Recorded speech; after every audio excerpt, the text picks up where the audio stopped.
皆さんこんにちは。ストレンジハンターのキクヨです。今回は話題の映画新海誠監督最新作すずめの戸締まりについてお話ししていきます。皆さんはもう見ましたか？本当にめっちゃってタカちゃんうるさいよ。いやー、すずめの戸締まり、よかったですね。皆さんこんにちは。ストレンジハンターのタカです。タカちゃんも映画見に行ったの？当たり前だのクラッカーやろ。さすが日本神話好きな新海誠監督。今回もいろいろなものを絡めてきましたよね。そう、それ前情報で聞いてたんだけど、どこのことかよくわかんなかった。じゃあ、劇中に登場した要石やスズメのモデルになった神様など、マネクマチャンネルらしい目線で皆さんにお届けしたいと思います。この動画は映画のネタバレが含まれます。まだ映画を見ていない人は注意してくださいね。でも見てくださいね。まずは、すずめの戸締まりのあらすじから紹介していきましょう。物語の始まりは、九州の宮崎。静かな町で暮らす17歳の少女、すずめ。扉を探しているという旅の青年、宗太に出会います。彼の後を追って迷い込んだ山の中の廃墟で見つけたのは、ポツンと立っている奇妙な扉。そこですずめは、後ろ戸と呼ばれるその扉を開けてしまいます。さらに、扉の前に刺さっている災いを封じ込めておくための要石も訳も分からず引き抜きました。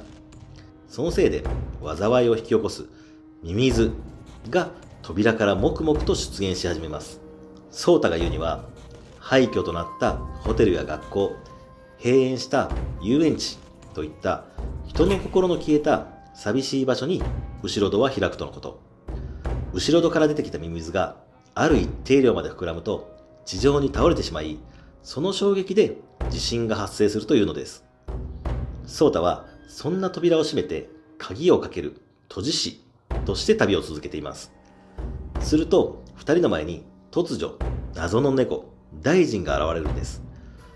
この猫の大臣、スズメが抜いた要石なんですけどね。スズメ好き。お前は邪魔。と大臣が喋り出した次の瞬間、宗太はなんと椅子に姿を変えられてしまいました。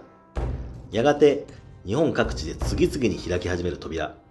不思議な扉と元要石の猫に導かれ、九州、四国、関西、そして東京と日本列島を巻き込んでいくすずめの戸締まりの旅が始まるという物語。ミミズの姿がなんとも言えない恐怖だよね。あれは気持ち悪いよな。映画の中で地震を引き起こす原因とされるミミズ。名前の通り、ミミズのような体を持つ不気味な存在なんですが、そのミミズを抑えるために要石という石が出てきました。その要石は対になっていて、神を宿し、ミミズの頭と尾を抑えることで、ミミズの動きを封印し、大災害が起こらないようにしています。実はこの要石、映画の中だけでなくて、実際に存在するんです。作中では宮崎県と東京都、この2つに要石が存在していますが、実際の要石は4カ所。その中でもそれぞれの石が凹凸になっていて、対と言われる2カ所が茨城県鹿嶋市の鹿島神宮と千葉県香取市の香取神宮にあります。昔から地震を引き起こすとされているナマズの頭と尻尾をこの2つの要石で押さえているという伝説もあるんです。映画の中だけの話だと思ったら実在するの？でも茨城と千葉にある要石のモデルをなんでわざわざ宮崎にしたんだろう。僕もそこ気になったんやわ。宮崎に何か関係するのかなと思って調べたら出てきましたよ。なんと宮崎県の高千穂神社には静明石っていう名前の石があるんです。しかも鹿島神宮にある要石はもともとこの高千穂神社にあった石で、鹿島神宮が建てられた時に高千穂神社からプレゼントされたものだとか。マジか、つながった。でもそれって映画好きたちの願望的なあれじゃないの？いや、証拠もあるんだよ。高千穂神社にある静明石の由来にこんな風に書かれてるんです。鹿島神宮を作った時に高千穂宮から静明石が送られて、要石として置いてありますよってことだね。マジだった。だから宮崎県か。さすが新海監督。このつながりはめっちゃワクワクするね。新海誠監督はこういうフィクションとノンフィクションを混ぜるのがうまいよね。そこが引き込まれるし、考察が止まらない要素ですね。二つの要石、大臣と左大臣も色や性質から陰陽とかけてるんではないかと思います。西の要石、白猫の大臣と東の要石、黒猫の左大臣ね。確かに色も白黒で陰陽のマークみたい。白猫の大臣はどこに行っても愛されて、店を繁盛させたり陽っぽかったよね。そう。さらに母親を亡くしたスズメを引き取って育てた叔母の玉木さんという登場人物がいるんですけども、玉木さんは黒猫の左大臣に憑依されてしまうんです。その時、左大臣の力によって胸の奥底に溜めていた負の感情を暴露してしまいます。左大臣には闇を暴くという陰の力があるのかもしれないですね。陰陽はこの映画だけじゃなくて世の中のいろいろなことに関わってくるんだよね。そうやね。またいつか陰陽についても詳しく解説できたらいいなと思っています。よろしくお願いします。それじゃあ話を戻しまして、私は映画の中で気になったのが登場人物の名前。新海監督って登場人物の名前に日本神話や神社を絡めてることが多い気がする。君の名はの主人公の三葉は水神、三葉の目から名付けたって聞いたことあるし。そうだね。三葉の名前については新海監督のツイッターで公言されたよ。今回のすずめの戸締まりで登場する愛媛で出会う女の子が天部千佳。この天部、元伊勢と呼ばれる格式高いこの神社を代々守っている家系が天部なんです。本当のところはわからないけど、僕は関係あると思いますけどね。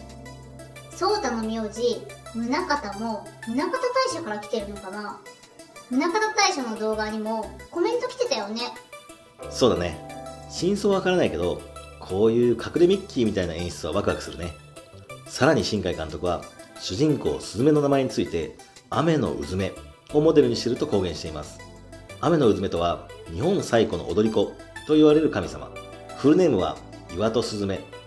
岩戸は天の岩戸伝説から来ているのでしょう。天の岩戸伝説って聞いたことある？ふわーっと。申し訳ないんだけど、わかりやすく解説してくれる？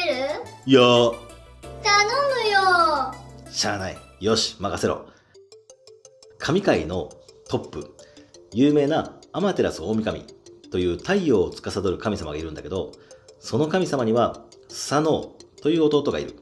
そのスサノオ様、ちょっと乱暴、いや、やんちゃでさ、そのやんちゃに耐えられなくなった天照大神が、もうあんたは悪さばっかりして、もうあんたの顔なんて見たないねんって言って、天の岩戸っていうでっかい岩の中に隠れちゃったのね。天照さんって太陽の神様やから、隠れちゃうと太陽がなくなってしまうの。そしたら下界はあっという間に真っ黒になって、災いで溢れちゃったんよ。これは困った言うて神様みんなで説得したんやけど、天照さん意外と頑固で出てこへんくてさ。そこで考えたんが、その天の岩戸の前でどんちゃん騒ぎして楽しそうにしてたら、それが気になって天照さん出てくるんちゃうっていう作戦。題してアマテラス奪還作戦。いやいや、そんなの騙されないでしょ。そう思うでしょ。それがさ、大成功してん。出てくるんかい。そう、出てきちゃった。楽しそうやったから出てきた。まあ雨のうずめに釣られたんやな。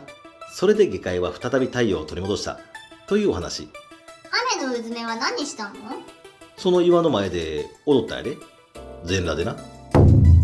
そりゃ気になって出てきちゃうよね、アマテラスさん。そういうことか。じゃあ扉を開けたのは雨のうずめってことだね。そう。ソータは扉を閉めるのに対して、スズメは雨のうずめがモデルなだけあって、作中各所で扉を開けてるよね。最初に山の中の廃墟で扉を開けてしまうし、遊園地のシーンでも後ろ戸を閉めるときに中の美しさに見とれて扉を開けてしまう。最後はソータを助けるために自ら後ろ戸を開けて入る。ソータの心の扉を開けるのもいっつもスズメだったね。確かに、いつもスズメは開けてる。そんなところも寄せてるんだ。かもしれないね。テンション上がる。それでは今回は新海誠監督の最新作「すずめの戸締まり」についてお話ししました。皆さんぜひ映画館に足を運んでみてください。もう映画を見たよっていう人もこの動画を見てからもう一度見に行くと1回目とは違った目線で2度楽しめると思いますよ。最後までご視聴ありがとうございました。ありがとうございました。アマテラスオオミカミ、女なのに雨のうずめの裸に釣られてなんで出てきたんだろう。そりゃそんなん簡単やん。アマテラスさんは男やからや。え